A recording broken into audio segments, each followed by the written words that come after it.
Greetings everyone. Hope all of you are having an absolutely fantastic day. Developer Event Horizon was kind enough to provide me with an early copy of Dark Envoy.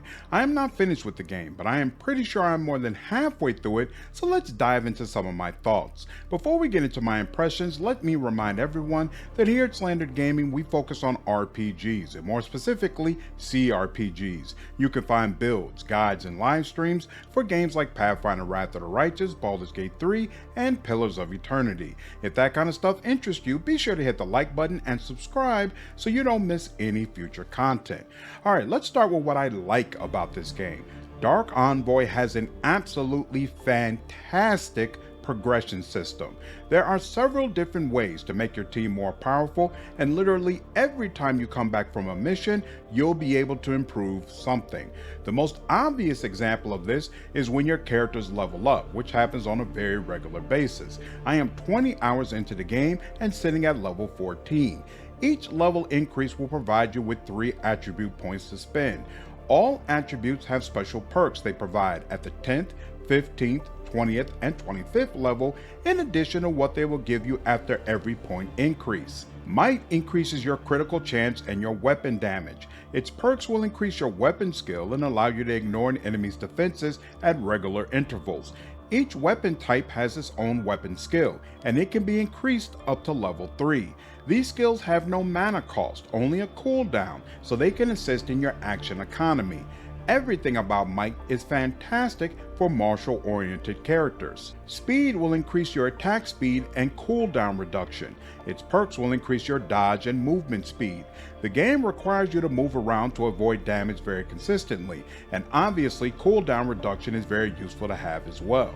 Endurance increases your max health, tenacity, and weapon capacity. Tenacity determines how quickly you recover from negative statuses, such as stun. You can carry an unlimited amount of items, so weight capacity refers to the items that are actually on your person.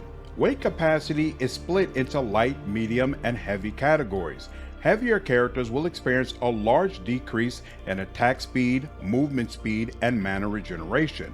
So for example, Kayla has very low endurance, and consequently it only takes 9 pounds for her to enter medium weight capacity and lose 15% across all 3 impacted categories. In comparison, Benedict has high endurance, and it takes him 18 pounds to reach the medium level. So this is great to have on characters who need to wear heavier items. Power increases your max mana and skill power. Its perks will also increase max mana and decrease the mana cost of your skills. All classes use mana for skills, so this attribute isn't only useful for adepts, but it's definitely indispensable for them. The last attribute is Mastery, and this increases your lifesteal, health regeneration, and mana regeneration. Its perks increase your critical damage, your critical chance after casting a skill, and allows each weapon attack to restore hit points and mana. There's no mana potions in this game, so if you need to use skills constantly in battle, regenerating mana quickly will be crucial, and a lot of builds can make use of this attribute. You can already see, even though we haven't even covered classes yet, that there's a ton of different ways to build your character. There are 4 classes for you to choose from: Warrior, Ranger, Engineer, and Adept. Upon level up, you will receive 2 skill points you can put into your class. Each character has 4 passive slots and 6 slots for skills. The first one is devoted to your weapon skill, and the other 5 are from your class. Even in your base class, there are several different skills and passives to choose from, but at level 7, you can pick a specialization, and that's where things really open up. Each class has 3 specialization options, and they all lean into a specific playstyle. For example, Ranger has the Sharpshooter specialization, which focuses on using 2-handed ranged weapons to eviscerate single targets. The Engineer has Constructor, which lets you summon robots and mountain guns onto the battlefield. All of the classes have really cool options that give you even more flexibility in how you build characters. Once you have a specialization unlocked, level ups give you 2 skill points and 2 specialization points that you can use to select skills in your specialization. Both your class and your specialization will start with 1 point placed into a skill. All the other points you invest can be reset at any time free of cost, so you are free to play around with different skills. Your class and specialization choice cannot be changed. At level 14, you can choose a second specialization, but you only get access to 4 of its skills.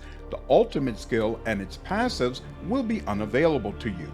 There's a really interesting balance here, making your choices meaningful while at the same time giving you the freedom to do things completely differently. The game throws massive waves of enemies at you, so it's really important to have capable damage dealers. Beyond that though, no playstyle is necessary, so you don't need a tank or healer or a summoner. All of the classes have multiple good ways to avoid or mitigate damage. There's a really cool synergy system in the classes where most skills will deal additional damage or cause another effect if an enemy has a specific status. For example, if you use Toxic Bomb on an enemy that is confused, you will cause it to become Berserk. Confused enemies have their weapon damage lowered by 20%, while Berserk enemies will attack the nearest character even if they are an ally. Toxic Bomb can impact multiple enemies, so this synergy can be a great way to turn a group of foes against each other. However, this skill comes from the Ranger class. Base Ranger doesn't have the ability to inflict Confuse, so you need a party member with the correct class that can put Confuse on groups of enemies to get the most out of the skill, or you need to choose the proper specialization. There are a ton of different combinations like this, so being great in combat requires a good deal of strategy. I'll have a separate video going over all of the classes. Now on top of all this, you also have equipment. Dark Envoy has the typical armor slots along with rings, amulets, and your weapons. You can dual wield different range options, but you cannot have both ranged and melee weapons equipped. Gear has different qualities, ranging from normal all the way to legendary or unique. Legendary items have enchantment slots where you can add really cool effects like electrifying armor, so it automatically stuns nearby enemies, or weapons that can immobilize enemies they hit so they cannot move. You can loot these items while on missions and buy them from stores, or you can craft them. There are 4 different categories of items you can craft: Marauder, Imperial, Elven, and Ancient. Each category has a lot of the same item types, but they will look different and have different base statistics. For example, a base Marauder pistol deals 18 physical damage and comes with a 5% increase to critical hit chance. An Imperial pistol only does 12 physical damage, but it also does 8 fire damage. It does not have a 5% increase to critical hit chance. However, you do get a +2 to mana drain, which depending on your build might be more useful. Carefully look at each category to find out what category of each weapon and armor suits your purposes best. Crafting an item requires you to have the base item schematic, which can be purchased from stores, or you can research it, which we'll talk about in a bit. Once you have selected a schematic, you must choose whether it will be made of iron, titanium, or adamantium. Iron can be looted while on missions or bought in stores. From what I have seen, titanium and adamantium can only be looted, not bought. From there, you will choose what rarity this item will have. Increasing an item's rarity from normal to magic will reveal a list of possible random statistics and give you 2 random statistic slots. Doing this costs soul cores, which are looted from containers while you're in the field and can be bought from stores. You are able to pre-craft the item, which locks in the rarity and selects 2 random statistics. You can select a stat you don't like and re-roll at the cost of soul cores until you get the ones you want. Increasing the rarity from magic to rare will give you 3 random stats instead of 2. As mentioned before, legendary status will add an enchantment slot to the item. Enchantment requires selecting an item that has an empty enchantment slot. There is no way to remove an enchantment that has already been placed on an item. A lot of the enchanted items that you find out in the field will only have base stats, so crafting legendary equipment and enchanting them yourself will provide stronger results. You must have a schematic for the enchantment you want to use, and they can be purchased or researched. Each enchantment can only be applied to specific types of equipment, so for example, effects you place on rings and amulets cannot be placed on weapons. There are 4 levels of enchantments with steadily higher soul core cost in order to apply them. Each piece of equipment can only hold one enchantment. While exploring in missions, you'll come across pillars that contain knowledge fragments. These fragments can be researched to give you a boost in one of 3 categories. Crafting will unlock schematics, make your random stats more powerful, and allow you to craft higher quality items. I ignored this for most of my playthrough, and in hindsight I regret that because my equipment has been consistently trash. The second category is enchantment, and this will unlock enchantment schematics, reduce the cost to enchant, let you replace enchantments, and allow you to enchant equipment with a lower rarity than legendary. I think crafting is more important, but this is definitely fantastic to have. Finally, tactical will increase some of the base stats for your entire party, such as critical chance and health. It will also give them global skills that will do things such as revive down allies, and it will increase the amount of time you can stay undetected by enemies. I focused on this, and it was definitely nice to have, but in a way that you don't directly see, whereas I think having higher quality equipment and enchantments is a more forceful boon. Put this all together, and you can see how Dark Envoy is a game that lets you get more and more powerful in all sorts of different ways. Absolutely fantastic system that will keep you coming back despite some of the game's shortcomings. What's also really cool is that the game gives you targeted information about how your builds are faring in combat. When you head out for a quest, you can always either go straight there or go into an optional dungeon. These are not side quests, it's just an area with enemies that you can clear out. As I said before, you level up all the time, so it's unnecessary to do these for more XP, but it can be useful if you are trying to get more money, knowledge fragments, or soul cores. At the end of every mission or optional dungeon, you'll get a battle summary. This will show the total kills, damage dealt, damage taken, and other statistics across your entire team. Is your tank taking the vast majority of damage? Is your main damage dealer killing the most enemies? If not, you know it's time to go back to the drawing board. So this information is fantastic to have, and I wish more games did stuff like this. There are some areas of the game that I am neutral on, and the first one is combat. So on the one hand, the mechanics in Dark Envoy are absolutely fantastic, and therefore it's a joy to deploy them against enemies. There are multiple difficulties to choose from, so you should definitely be able to find one that pushes your skills to the limit. From a visual standpoint, seeing all 4 members of your party unloading on enemies while they respond with equal force is a ton of fun as well. Your skills cannot directly damage allies, however, there are plants and barrels or other objects on the battlefield which can be set off by your skills and end up dealing damage, so you have to be careful. There are no random encounters in this game, and you are never ambushed. There are some boss encounters where you have a conversation and then end up standing right in front of them, but there will usually be a small window to pull allies back into proper positioning before the fight begins. All of this combines to make combat a real strength of the game. The problem is the main mechanic Dark Envoy uses to challenge you is to throw waves and waves of enemies at your group. You'll start out facing a few, and then 7 more will rush in, followed by half a dozen more, over and over until the game gets tired of it. Every single fight is an exercise in endurance, and I am just not a fan of developers using this technique to challenge the player. Even some boss fights work this way, where the real challenge isn't defeating the boss, it's surviving the wave upon wave of enemies that continue to come in long after the boss is dead.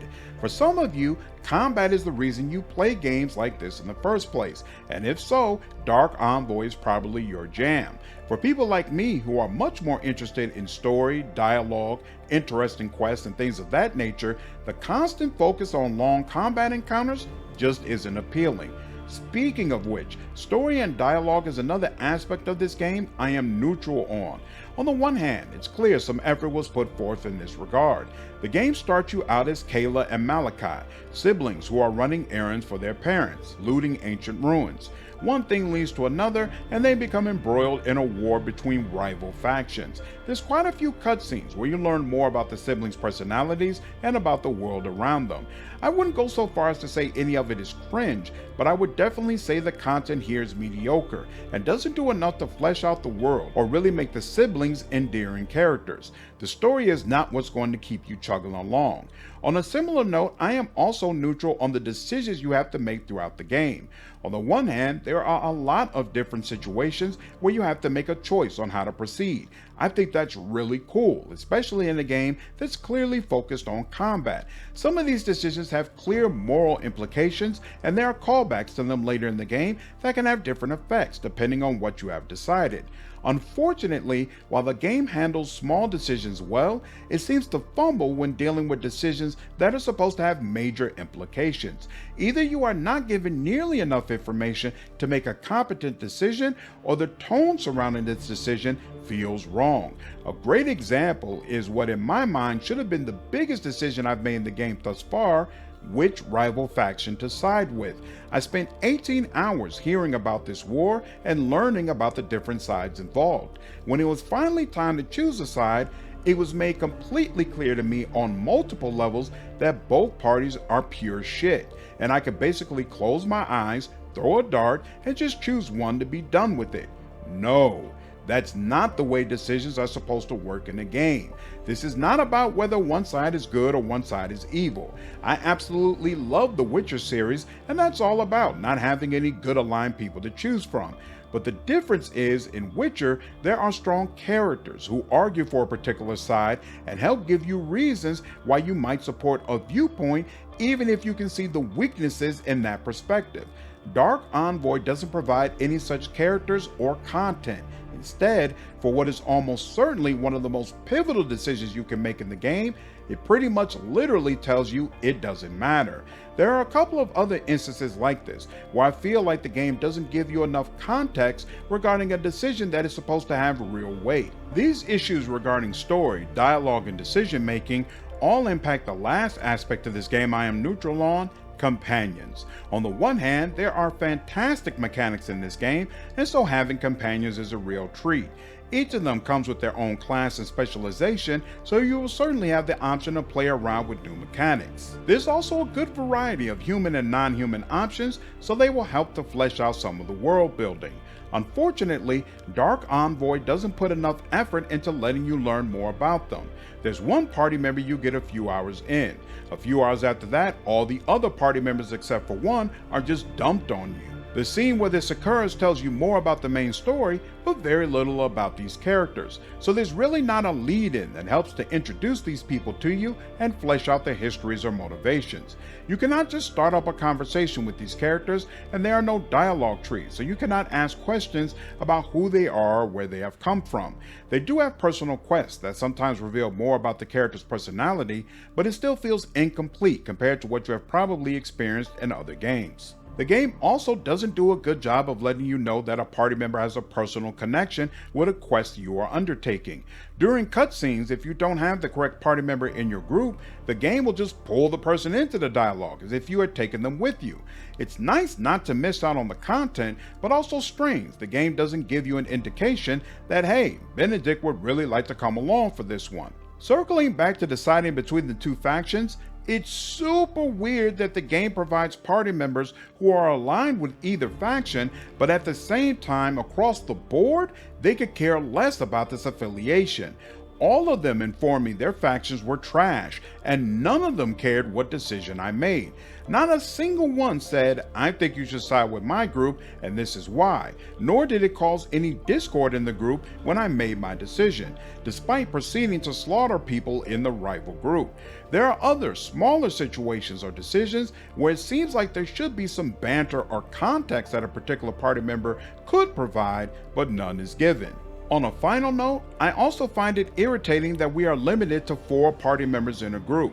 This to me is absolutely a game that should allow you to have 5 or 6 party member sized squads, similar to titles such as Pillars of Eternity or Black Geyser. Alright, finally, let's get into what I don't like about this game. Let me first provide the caveat that I believe the version of the game I have is a demo. It's possible this is being updated in tandem with the version that you'll receive, but it's also just as likely that the version you get is more optimized and up to date. So hopefully your version is much more stable. It's also worth noting that Event Horizon is an indie developer, so of course they do not have the resources that a larger studio has.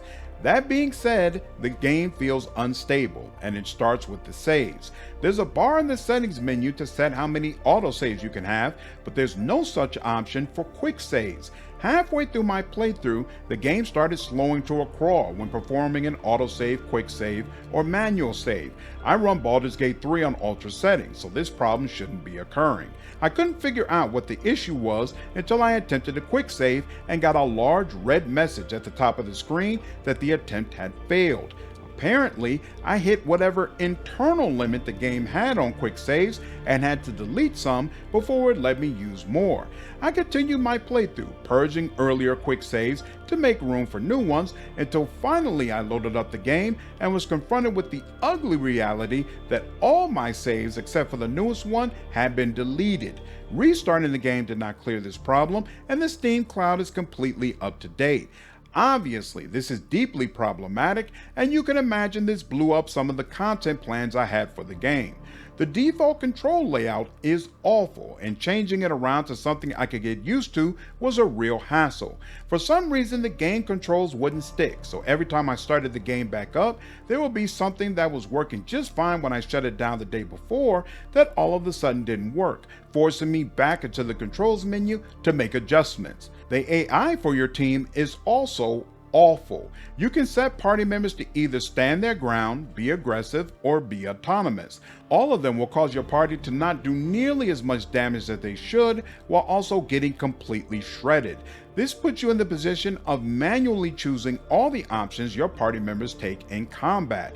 Combine that with the waves of enemies I spoke of earlier, and you can see how this could easily grind on your nerves. I know some players prefer handling every action their party makes during combat, and if so, this will appeal to you. But I definitely prefer games like Dragon Age Origins or Deadfire that let you set up party members to be competent. Speaking of terrible AI, the game world is littered with traps, and your companions almost never avoid them. The traps are always visible, so you don't uncover them with a skill such as perception the way you would in other games. Unfortunately, even though they are always right there, your companions will walk right through them. Triggering the traps is oftentimes quicker than manually making sure each party member walks around them, so I often just deal with the effects. This setup is a very odd design choice. I mentioned before that having 2 specializations along with your base class gives you a ton of flexibility in how your character is built. The one caveat to this is the game's limitation on passive and active skills feels punitive as you get further in the game. You'll be able to purchase 10 passives, but only actually use 4 of them. You'll be able to purchase around 14 skills, but can only use 5 of them. This seems like a very odd choice, considering we have played multiple similar games that gave you full access to whatever you purchase. It feels like you are leaving quite a few star players on the bench, and I would have preferred the game to let you use more of the overall mechanics. But honestly, that's small potatoes compared to my main issue with the game, which is the complete lack of a combat log. The instability of Dark Envoy makes me think that some of the mechanics probably don't work the way they are described on paper. I cannot confirm for you that's the case because there's no combat log where I can track what's actually happening. While I definitely enjoy the end mission stats we went over earlier, it would be 10 times more beneficial to have a combat log I could reference to confirm what my party is doing while in combat. I cannot remember the last time I played a party-based game with a ton of numbers thrown around that didn't provide a log for the player to browse. It's a sorely needed feature. That ends my impressions of Dark Envoy. Overall, the class mechanics and progression system are a blast to play with, and I have definitely enjoyed my time with this game. Let me know down in the comments if you like this review and whether or not you plan to purchase this game. Hope all of you enjoyed this video. Take care.